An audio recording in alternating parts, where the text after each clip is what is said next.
ജീവനക്കാർ മദ്യക്കമ്പനി ഏജന്റുമാരിൽ നിന്നും എല്ലാ മാസവും 3 തവണയിൽ അധികം കൈക്കൂലി വാങ്ങാറുണ്ടെന്നും ഒരു മാസം 8 ലക്ഷം രൂപ വരെ കിട്ടാറുണ്ടെന്നും അന്വേഷണത്തിൽ കണ്ടെത്തി. തങ്ങളുടെ ബ്രാൻഡുകളുടെ വിൽപ്പന വർദ്ധിപ്പിക്കുന്നതിന് മദ്യക്കമ്പനികളുടെ ഏജന്റുമാർ ബെവ്കോ ഔട്ട്ലെറ്റിലെ ജീവനക്കാർക്ക് കൈക്കൂലി നൽകിയെന്ന വിവരത്തിന്റെ അടിസ്ഥാനത്തിലായിരുന്നു കഴിഞ്ഞ ദിവസം വിജിലൻസ് റെയ്ഡ് നടത്തിയത്. അങ്കമാലി അത്താണിയിലെ ബെവ്കോ ഔട്ട്ലെറ്റിലായിരുന്നു വിജിലൻസിന്റെ പരിശോധന. അങ്ങനെ 80,000-ഓളം രൂപ പിടിച്ചെടുക്കുകയും ചെയ്തിരുന്നു. തുടർന്ന് നടത്തിയ അന്വേഷണത്തിലാണ് ഈ ജീവനക്കാരുടെ കൈക്കൂലി വാങ്ങലിലെ കൂടുതൽ വിശദാംശങ്ങൾ വിജിലൻസിന് ലഭ്യമായിട്ടുള്ളത്. ഒരു മാസം ഈ മദ്യക്കമ്പനികളുടെ ഏജന്റുമാരിൽ നിന്ന് 3 തവണയിലധികം കൈക്കൂലി ഈ ജീവനക്കാർ വാങ്ങുന്നുണ്ട് എന്നതാണ് വിജിലൻസിന് ലഭ്യമായിട്ടുള്ള വിവരം. അതോടൊപ്പം തന്നെ ചില മാസം 8 ലക്ഷം രൂപ വരെ ഈ കൈക്കൂലി തുക ഉണ്ടായിട്ടുണ്ട് എന്നതും അവർക്ക് ലഭ്യമാവുകയാണ്.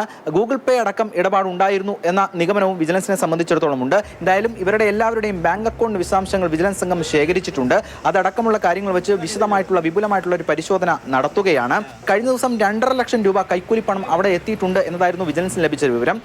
80,000-ഓളം രൂപയാണ് പിടിച്ചെടുത്തത്. അപ്പോൾ ബാക്കി തുക അത് മാറ്റിയിട്ടുണ്ട് എന്ന നിഗമനവും വിജിലൻസിനെ സംബന്ധിച്ചിടത്തോളം ഇപ്പോൾ ഉണ്ട്. അതടക്കമുള്ള കാര്യങ്ങളിൽ പരിശോധന പുരോഗമിക്കുകയാണ്. 11 ജീവനക്കാരുള്ളതിൽ 9ഓളം ജീവനക്കാർക്ക് ഇതിൽ പങ്കാളിത്തമുണ്ട് എന്നതാണ് വിജിലൻസിന്റെ പ്രാഥമിക കണ്ടെത്തലായി വന്നിരിക്കുകയും ചെയ്തിരിക്കുന്നത്. ഇതോടൊപ്പം ഒട്ടനവധി ക്രമക്കേടുകളും ഈ അത്താണിയിലെ ഔട്ട്ലെറ്റിൽ കണ്ടെത്തിയിരുന്നു. അതായത് ചില ജീവനക്കാരിൽ നിന്ന് വിദേശ മദ്യം പിടികൂടിയിരുന്നു, ചില ജീവനക്കാർ മദ്യപിച്ചിട്ടുണ്ടായിരുന്നു, കൂടാതെ കണക്കിൽ പൊരുത്തക്കേട് കണ്ടെത്തിയിരുന്നു. അങ്ങനെ വിപുലമായിട്ടുള്ളൊരു ക്രമക്കേട് ഇതിന്റെ ഭാഗമായി അവിടെ നടക്കുന്നു എന്നതാണ് വ്യക്തമാക്കുന്നത് വിജിലൻസ് സംഘം. കഴിഞ്ഞ കുറേ നാളുകളായി അത്താണി ഔട്ട്ലെറ്റിലെ ജീവനക്കാരെ നിരീക്ഷിച്ചു വരികയായിരുന്നു. ജീവനക്കാരെന്ന് പറയുന്നത് അവർക്ക് ബോണസ് ഇനത്തിലടക്കം നിയമപ്രകാരം ഒട്ടനവധി ആകർഷകമായിട്ടുള്ള തുക അവരുടെ കയ്യിലേക്ക് വരുന്നതാണ്.